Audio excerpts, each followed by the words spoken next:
The conference chamber floated in the dark silence of space above Proxima Centauri. Inside the massive station, representatives from 73 different alien species gathered in a circle that stretched nearly half a kilometer wide. The air hummed with translation devices working overtime to convert thousands of different languages into something each species could understand. At the center of this gathering stood Thaskaril, a towering insectoid whose carapace gleamed under the artificial lights.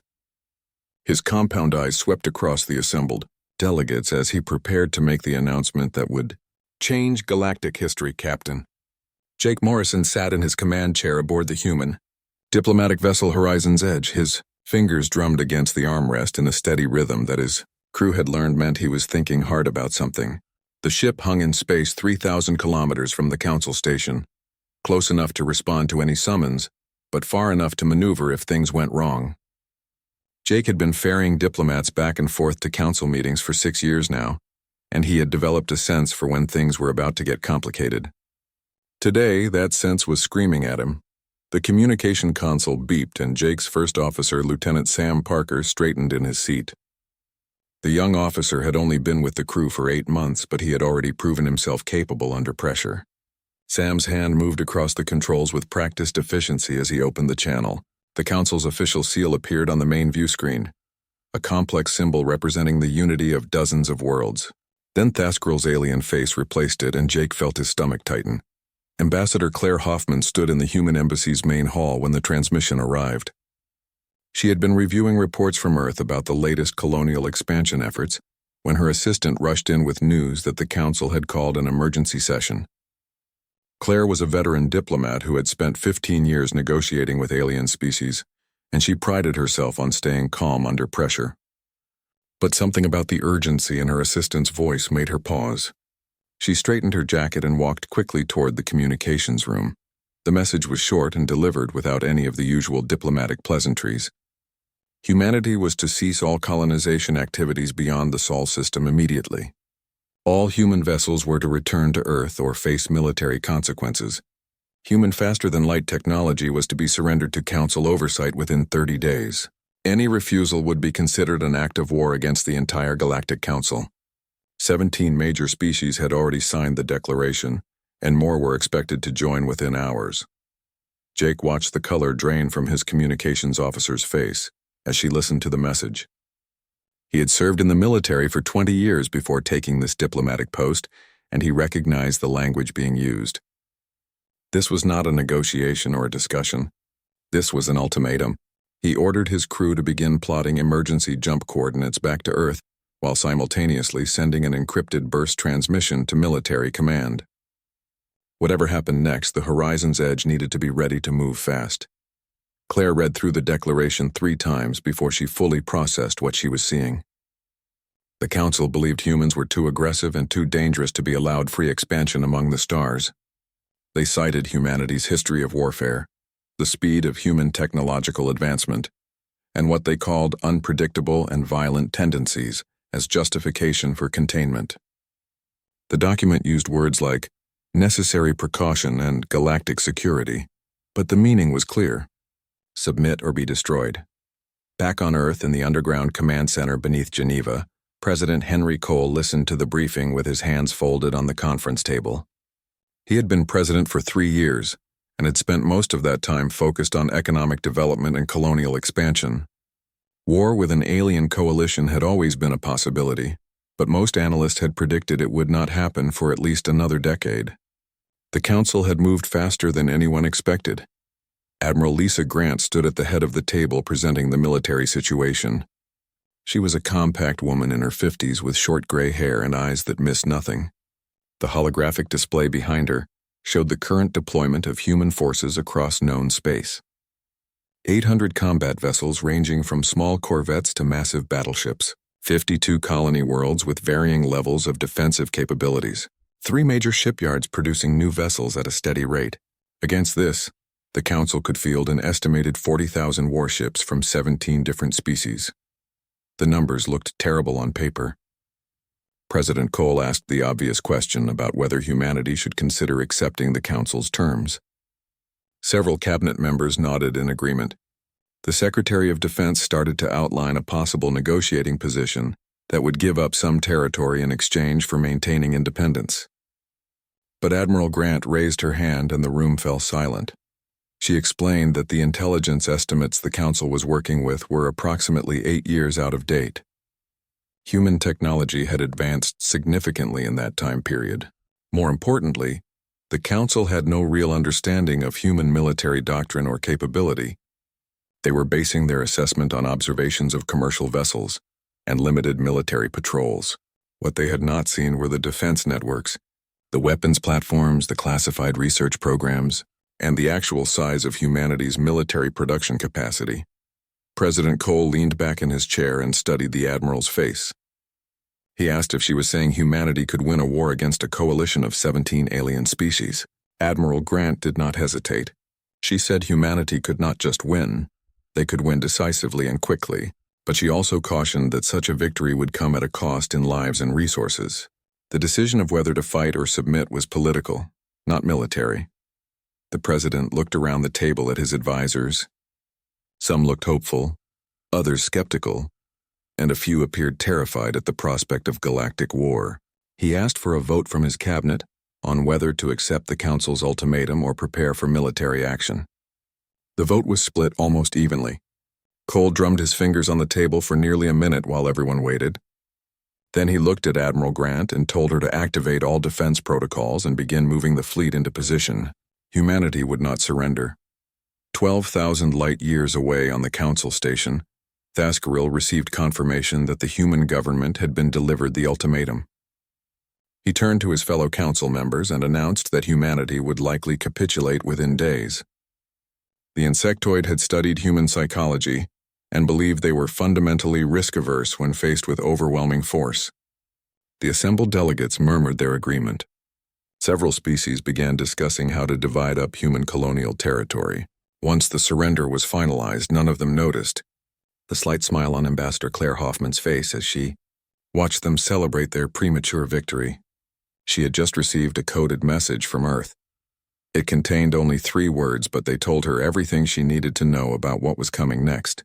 The message read, "Let them come." The Council fleet emerged from hyperspace at the edge of the new Perth system like a swarm of metal locusts.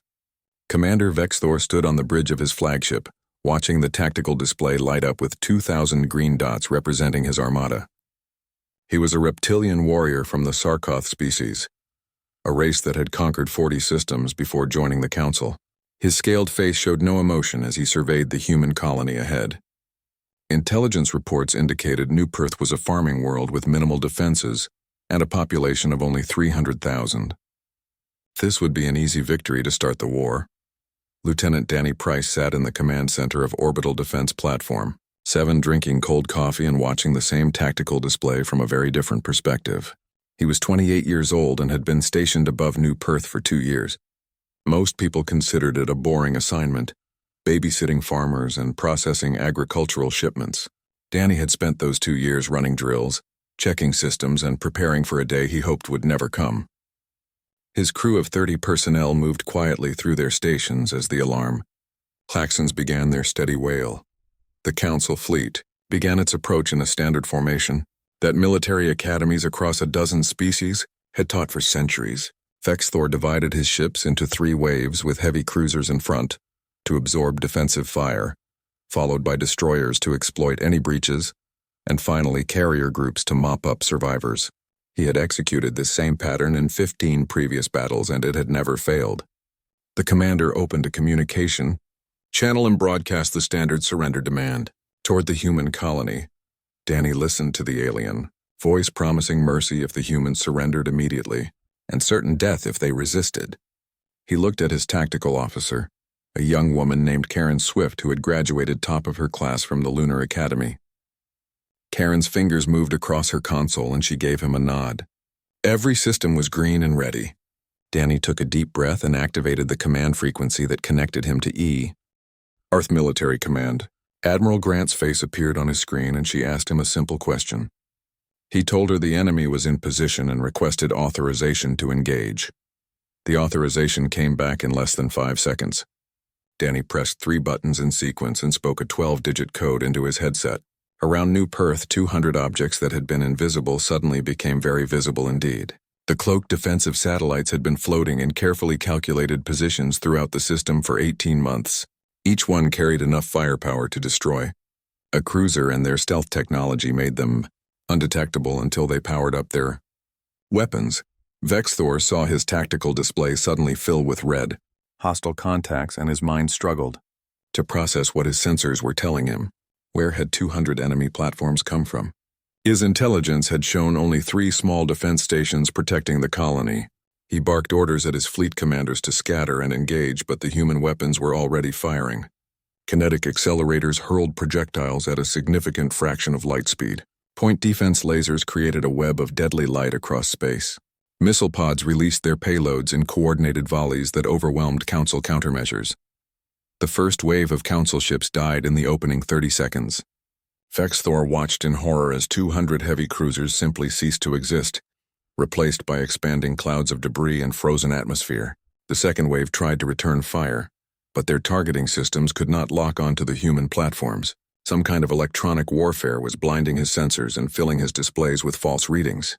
His communications officer shouted that they were being jammed across all frequencies. The fleet was effectively deaf and blind. Danny watched the tactical display with grim satisfaction as the enemy formation disintegrated. The satellites were performing exactly as designed, coordinating their fire through quantum-entangled communication links that could not be intercepted or jammed. He ordered his crew to focus fire on the enemy carriers and watched as another wave of kinetic rounds tore through the lightly armored ships. Fighter craft spilled into space like insects from a kicked nest, but they had nothing to do. There were no human ships to intercept. Karen reported that the enemy fleet was attempting to retreat, but their hyperspace engines needed time to charge. She asked for permission to pursue with the satellite network. Danny shook his head and told her to maintain defensive positions around the colony. Their job was to protect New Perth, not chase a broken enemy fleet into deep space. He did launch a spread of tracking beacons that attached themselves to fleeing Council ships. Intelligence would want to know where they ran. Vexthor managed to extract 600 ships from the disaster and jump back to hyperspace. He had lost 1,400 vessels in 17 minutes of combat. His flagship's bridge was filled with smoke from overloaded systems and the smell of fear from his crew. He slumped in his command chair and tried to understand what had happened. Human technology was not supposed to be this advanced. Their weapons were more powerful than anything the Council fielded. Their defensive systems were impenetrable. His career had just ended in the worst defeat his species had suffered in 3 centuries. On the Council flagship Eternal Wisdom, Supreme Commander Zathrak received Vexthor's initial battle report with disbelief. He was an elderly member of the Felthar species, floating in a tank of nutrient fluid that kept his aquatic body alive in the artificial environment. Zathrak had commanded Council fleets for 40 years and had never lost a major engagement. He reviewed the sensor data from the battle 3 times, looking for errors or exaggerations. The numbers did not change. 1,400 ships lost to an enemy that had not fielded a single spacecraft in the engagement. The Supreme Commander convened an emergency meeting of his War Council. Representatives from a dozen species appeared on holographic displays around the command center. They demanded explanations for the disaster at New Perth. Zathrak had none to give them. Human technology had been severely underestimated. Their weapons were generations ahead of what intelligence had predicted. He proposed pulling back all forward elements and reassessing the campaign before committing more forces. Captain Emma Rhodes received the alert while her destroyer squadron was conducting exercises near Jupiter. She commanded 12 vessels that Earth Military Command classified as rapid response units, designed to intercept threats before they reached the inner system. The orders came directly from Admiral Grant and were admirably brief. A Council scouting group of 23 ships had been detected near the asteroid belt. Intercept and destroy. Emma's squadron accelerated to combat speed and plotted an intercept course. Her ships were smaller than the Council vessels, but they were faster and more maneuverable. Human destroyer doctrine emphasized speed and firepower over heavy armor. Get in close, hit hard, and get out before the enemy could respond. She briefed her squadron commanders over the tactical network and received acknowledgments from all 11 other captains. The Council scouts never saw the human ships until weapons range. Emma's squadron came in from multiple vectors at once. their stealth systems masking their approach until the last possible moment. The engagement lasted 8 minutes. Human missiles overwhelmed Council point defenses through sheer volume of fire. Laser batteries carved through enemy hulls like paper. When it was over, 23 Council ships were either destroyed or disabled, and Emma's squadron had suffered only minor damage to one destroyer's port shield. Generator. She transmitted her battle. Report to Admiral Grant with clinical precision. Enemy shields inadequate against human weapons. Enemy tactics predictable and inflexible. Enemy response time too slow to counter human strike doctrine. She recommended aggressive offensive operations to keep the Council off balance. Then she ordered her squadron to return to Jupiter for rearming and crew rest. The war had just begun, and Emma had a feeling they would be very busy in the coming weeks. Supreme Commander Zathrak floated in his command tank and stared at the tactical projection showing the entire galaxy. Red indicators marked Council fleet positions, while blue dots represented known human holdings. The numbers still favored the Council by a massive margin, but those numbers had proven meaningless in actual combat. He had lost nearly 2,000 ships in skirmishes against an enemy that seemed to anticipate every move his forces made. The War Council demanded action, and the political leadership of 17 species expected him to deliver the swift victory they had been promised. Zathrak made his decision and began issuing orders to assemble the main battle fleet. Colonel Marcus Bell walked through the command bunker 3 kilometers beneath the Swiss Alps, reviewing status reports on his tablet. He commanded Earth's primary defense grid, a network of weapons platforms and sensor arrays that had been built in secret over the past 12 years.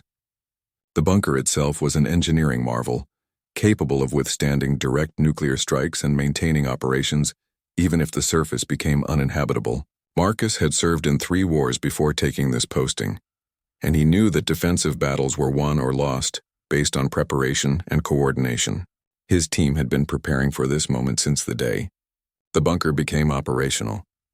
The Council's main fleet began, gathering at a staging point 6 light-years from Earth. 15,000 warships from 17 different species, assembled in formations that stretched across millions of kilometers of space. Zathrak watched the gathering with satisfaction from his flagship at the center of the armada. This force represented the largest military concentration the Council had ever assembled. No enemy had ever withstood such overwhelming power. The Supreme Commander opened communication channels to all his fleet commanders and outlined the battle plan. They would jump directly into Earth's system and force humanity's surrender through sheer superiority of numbers. Marcus received confirmation from his sensor network that the Council fleet was preparing to jump. He activated the command frequency and began coordinating with every defensive asset in the Sol system. Orbital weapons platforms powered up their reactors. Ground-based laser batteries calibrated their targeting systems. Mobile defense fleets moved into assigned positions. Fighter squadrons across a dozen bases launched and formed up in defensive screens. Everything humanity had built to protect its homeworld was about to be tested. The Council fleet emerged from hyperspace at the edge of Earth's solar system in a massive wave of spatial distortions. Zathrak expected to see a panicked human defense scrambling to respond. Instead, his sensors showed an organized grid of defensive positions that seemed to have been waiting specifically for his arrival coordinates. Before he could process this information, human weapons opened fire from 3,000 different positions simultaneously. Lieutenant Amy Foster sat in the cockpit of her fighter craft as her squadron launched from the lunar base. She was 24 years old and had logged more simulator hours than any pilot in her class. Now those thousands of hours of training would be put to real use. Her fighter was a small single-seat craft built around a powerful engine and devastating weapon systems. Council fighters were larger and more heavily armored, but Amy had studied their tactics extensively. She knew their weaknesses and how to exploit them. The space around Earth erupted into the largest battle humanity had ever fought. Marcus coordinated the defense from his underground command center, his voice calm and steady as he directed fleet movements and weapons fire. The orbital platforms targeted Council capital ships with their heavy kinetic accelerators, while the mobile defense fleets engaged enemy destroyers. Fighter squadrons dove into the Council formations like schools of predatory fish, their smaller size and superior maneuverability allowing them to slip past enemy defenses. Amy's squadron encountered a group of Council fighters near Mars orbit.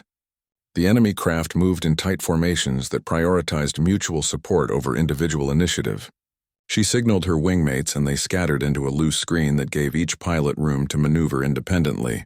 The engagement was brief and brutal. Amy destroyed 3 enemy fighters in the first pass, her weapons punching through their shields with contemptuous ease. Her squadron claimed 17 kills without a single loss. Captain Ryan Hughes commanded the battleship Defiant from his position in the main fleet engagement zone. His ship was one of humanity's newest designs, built specifically to fight multiple opponents simultaneously. The Defiant carried enough firepower to level a small moon and armor, thick enough to withstand sustained bombardment. Ryan watched his tactical display as 7 council cruisers moved to intercept his position. He smiled and ordered his weapons officer to engage all targets.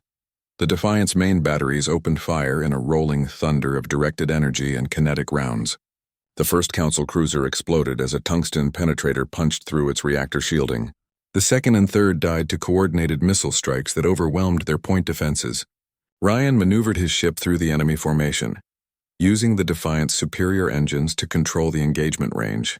By the time his ship had to withdraw for reactor cooling, all 7 council cruisers were either destroyed or drifting hulks. Zathrak watched his fleet die around him with growing horror. Human weapons were cutting through council ships faster than he could deploy reserves. His carefully planned formations disintegrated under the precise and overwhelming firepower of Earth's defenses. He tried to rally his commanders, but communications were being jammed by human electronic warfare. Individual fleet elements were fighting their own isolated battles with no coordination or mutual support. The battle entered its second day, and Marcus noted with satisfaction that human casualties remained remarkably low. Fewer than 30 ships had been destroyed, and pilot losses numbered in the hundreds rather than thousands.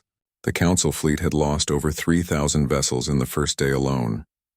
He ordered rotating defensive schedules to keep his forces fresh, while the enemy exhausted themselves against Earth's layered defenses.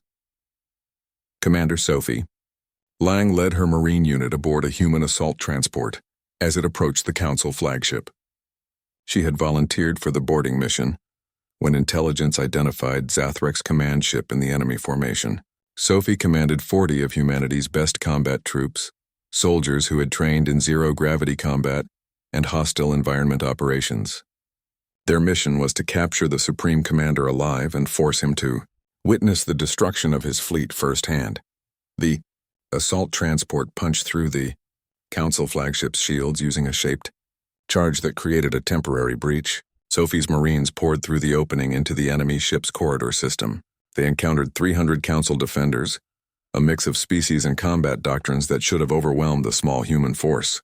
Instead, the Marines moved through the ship like a surgical instrument, their superior weapons and tactics cutting through opposition with brutal efficiency. Sophie reached the flagship's bridge 30 minutes after boarding. Her armor was scorched and one shoulder plate had been torn away by enemy fire, but she was otherwise unharmed. She found Zathrak floating in his command tank surrounded by dead crew members. The Supreme Commander looked at her with eyes that showed defeat and resignation. Sophie ordered her communications specialist to establish a link to the bridge view screens and forced Zathrak to watch the ongoing battle. The Council fleet was in full retreat by the end of the third day. Of the 15,000 ships that had attacked Earth, fewer than 6,000 remained combat capable. Human losses totaled 82 ships destroyed and approximately 8,000 personnel killed or wounded. Marcus watched the enemy flee from his command bunker and allowed himself a moment of satisfaction. Earth had held and the Council had been broken. Ambassador Claire Hoffman received an urgent communication from Thaskril on the Council station. The insectoid's voice carried none of its earlier confidence as he begged for negotiations to end the fighting. Claire looked at the diplomatic team assembled around her and saw grim satisfaction on their faces. She opened the communication channel and delivered humanity's response. The Council would surrender unconditionally, or the war would continue until no Council ship remained in space. There would be no negotiation and no compromise. Humanity had tried peace and the Council had chosen war. Now they would live with the consequences of that choice. Admiral Lisa Grant stood on the bridge of her flagship Independence as the human fleet prepared to jump to Council space. Behind her stretched 300 warships, a force large enough to conquer most civilizations but small, compared to what humanity could actually deploy if needed. She had chosen this number deliberately to make a point. The Council had thrown 15,000 ships at Earth and failed. Now 300 human vessels would visit the Council's homeworlds and demonstrate what real military power looked like. Lisa checked the jump coordinates one final time and gave the order to proceed. The human fleet emerged in orbit above Proxima Prime, the administrative capital of the Galactic Council. The planet below was home to 5 billion beings from dozens of different species. Massive orbital stations ringed the world, each one larger than most human cities. Zathrak had been transported here in chains after his capture, and was being held in a detention facility on the surface. Lisa opened a communication channel to the Council leadership and informed them that human forces now controlled the space around their capital world. She offered them a simple choice: cooperate with humanity's terms or watch their stations be reduced to debris. Dr. Paul Anderson arrived on Proxima Prime 3 days later aboard a diplomatic shuttle. He was Earth's chief xenotechnology researcher and had spent 20 years studying alien civilizations and their development patterns. Paul had been selected to brief the Council leadership on exactly how badly they had miscalculated their assessment of humanity. He walked into the Council's grand assembly hall carrying a data tablet and a presentation that would shatter everything the alien species thought they knew about humans. The Council representatives gathered in an emergency session filled the hall with nervous energy. Paul stood at the center podium and activated his presentation on the massive holographic displays that surrounded the chamber. He began with a simple question: when had the Council first detected human radio transmissions from Earth? A Felthar delegate answered that it was approximately 200 years ago. Paul nodded and explained that this was where their intelligence failure had begun. Humans had not just been broadcasting signals into space randomly. They had known for over a century that doing so would eventually attract attention from other civilizations. Every transmission had been carefully crafted to present humanity as primitive and non-threatening, while humans worked frantically to develop the technology needed to defend themselves. The Council had been watching exactly what humans wanted them to see. Paul displayed images of Earth's early space programs and explained how they had served dual purposes as both exploration and military. Development Thaskril interrupted to argue that human technology had genuinely been primitive 200 years ago. Paul agreed and then showed the progression of human advancement on his displays. He explained what the Council had failed to understand about human psychology and culture. Humanity had spent 10,000 years fighting wars against itself. Every major human civilization had developed sophisticated military technology and tactics through constant conflict. When humans finally achieved global cooperation, all that accumulated knowledge turned outward. Colonel Kate Sullivan took over the presentation to discuss military production capacity. She commanded logistics for Earth's space forces and had access to detailed information about humanity's industrial capabilities. Kate displayed holographic projections of human shipyards scattered across 50 star systems. The Council representatives leaned forward in shock as they saw the true scale of human manufacturing.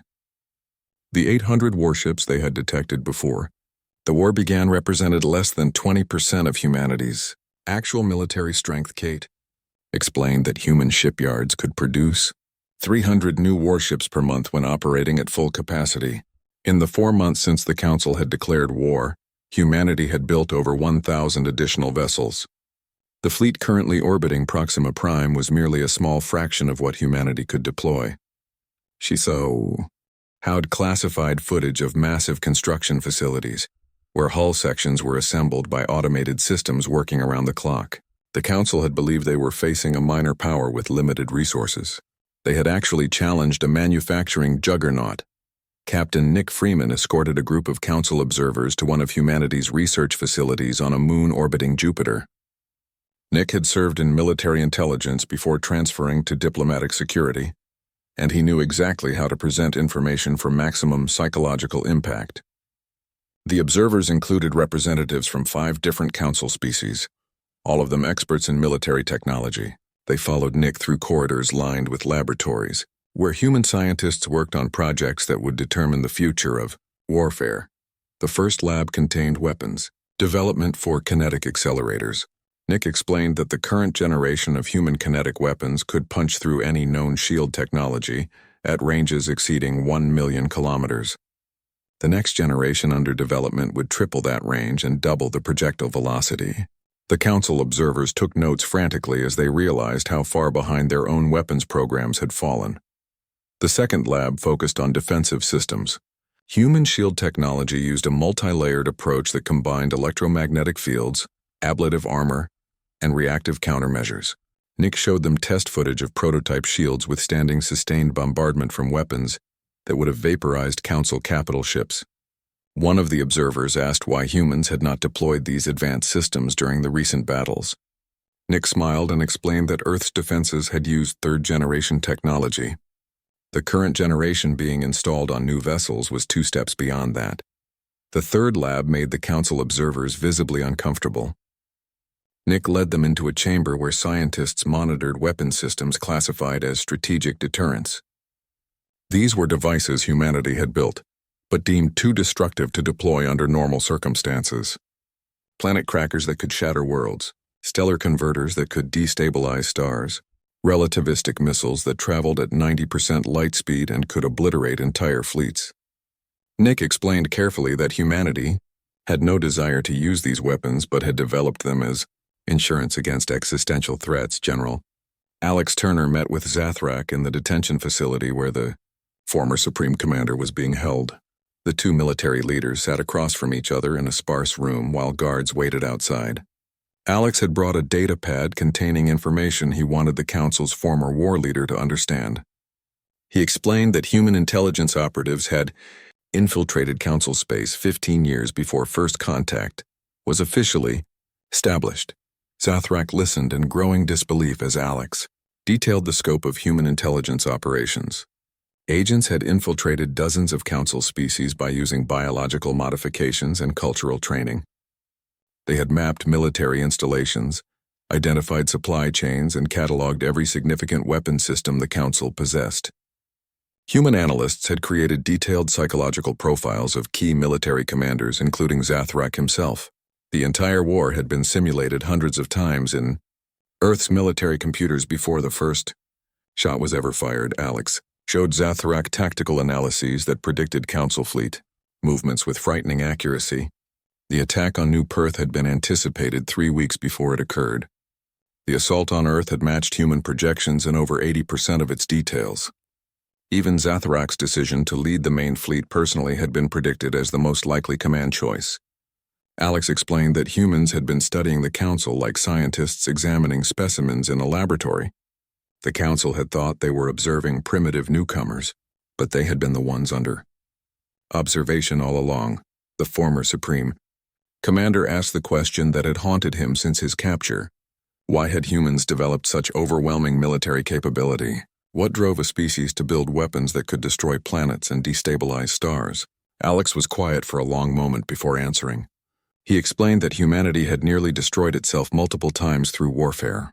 Nuclear weapons, biological agents, and other terrible inventions had brought Earth to the brink of extinction.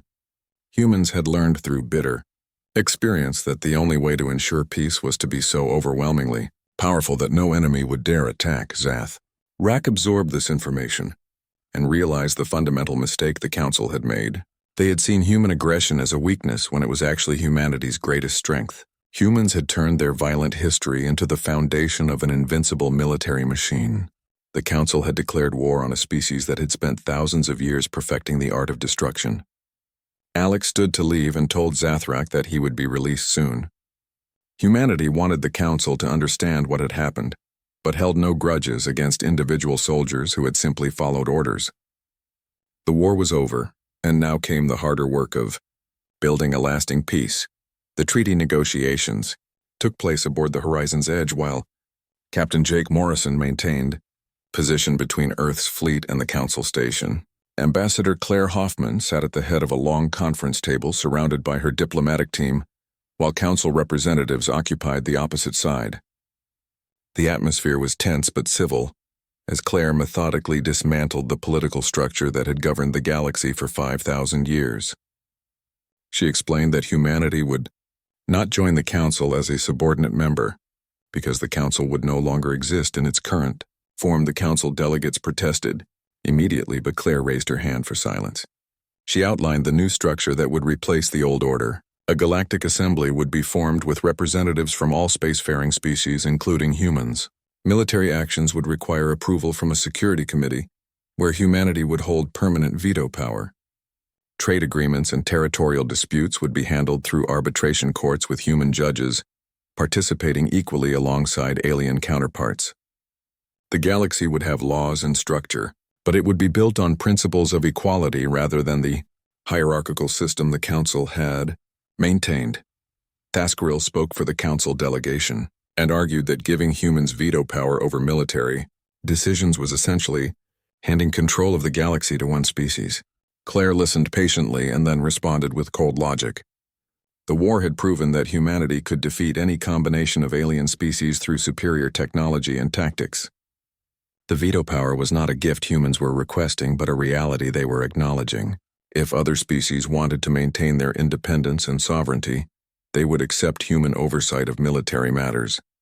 The alternative was continued conflict that would end with human dominance, anyway, but with far more casualties on all sides. President Henry Cole addressed both Earth and the wider galaxy in a broadcast transmitted across every communication network in known space. He stood in the White House briefing room wearing a simple suit and spoke without notes or prepared remarks. Henry explained humanity's philosophy in terms that every species could understand. Humans did not want to conquer or dominate other civilizations. They wanted to explore, trade, and learn from the diverse cultures scattered across the stars.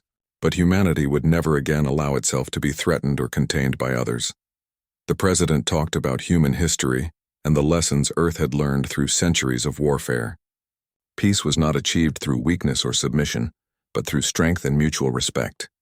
The galaxy could either work with humanity as equals or be left behind as humans continued their expansion into unexplored space. Henry emphasized that the choice belonged to each individual species, and that humanity would respect whatever decisions they made.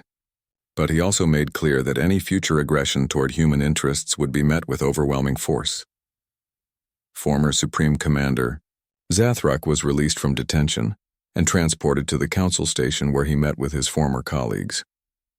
He looked older somehow, despite only 4 months having passed since his capture. The council leadership wanted to understand what had happened and why their military had failed so catastrophically. Zathrak explained everything he had learned from General Alex Turner about human intelligence operations and military preparation. The assembled delegates listened in stunned silence as they realized how completely they had been outmaneuvered. Admiral Lisa Grant met privately with Zathrak at his request in a neutral meeting room. The human admiral and the disgraced council commander sat across from each other, sharing drinks from their respective cultures. Zathrak asked the question he needed answered for his own peace of mind.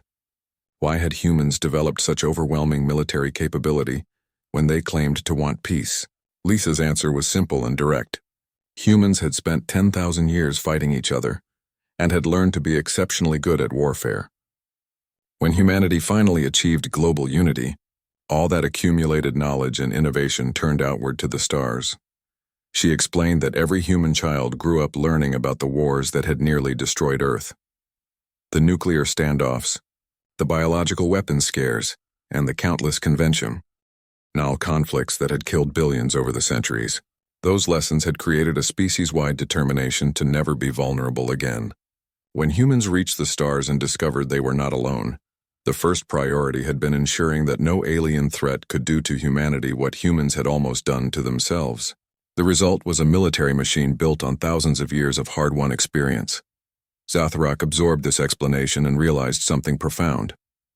The council had made the mistake of judging human danger based on their technology level rather than their psychology.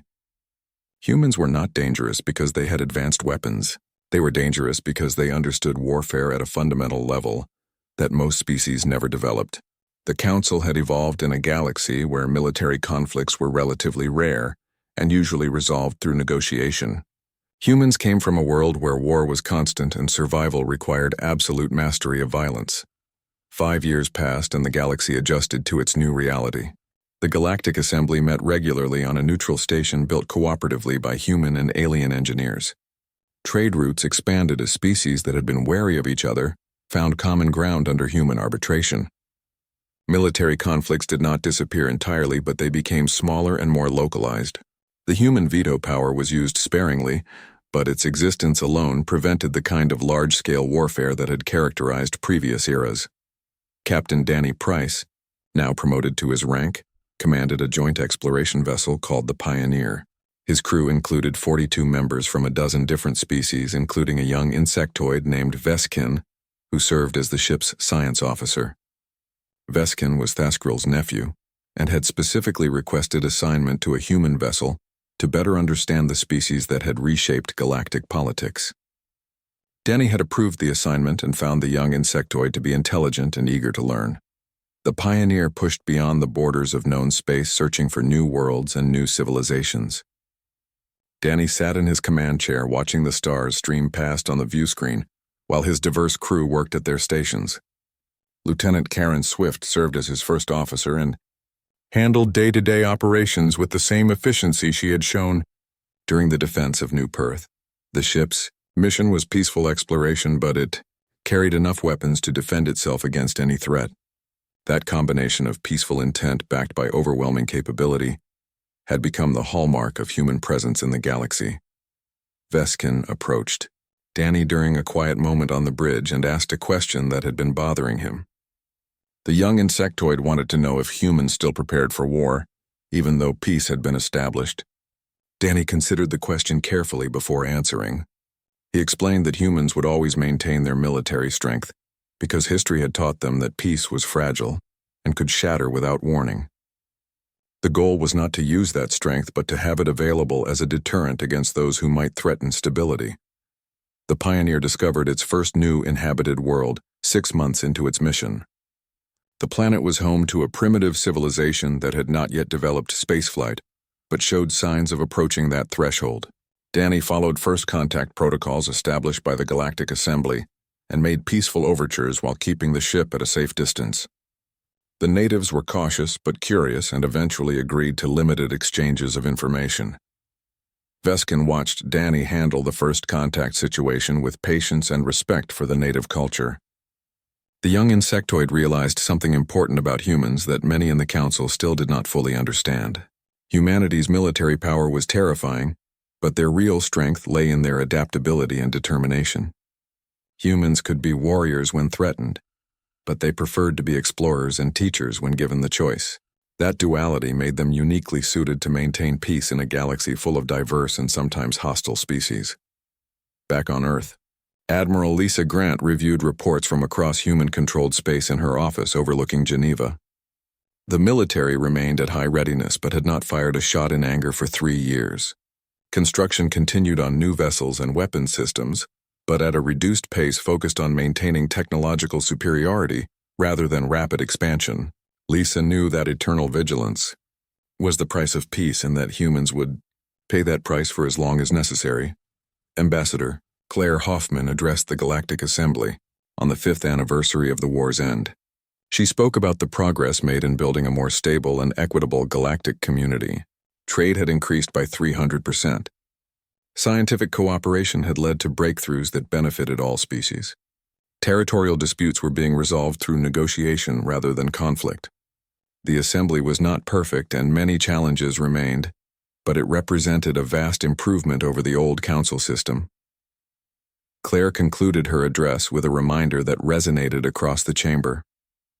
The question that had started the war had been whether humans were too dangerous to be allowed freedom among the stars. That question had been answered definitively. Yes, humans were dangerous, but that danger had brought stability to a galaxy that had known cycles of conflict for millennia. The most dangerous species in known space had decided that peace was worth protecting, and if anyone threatened that peace, they would learn what the Council learned 5 years ago. When humans asked if that was all, they were not asking a question. They were issuing a warning that wise species would heed.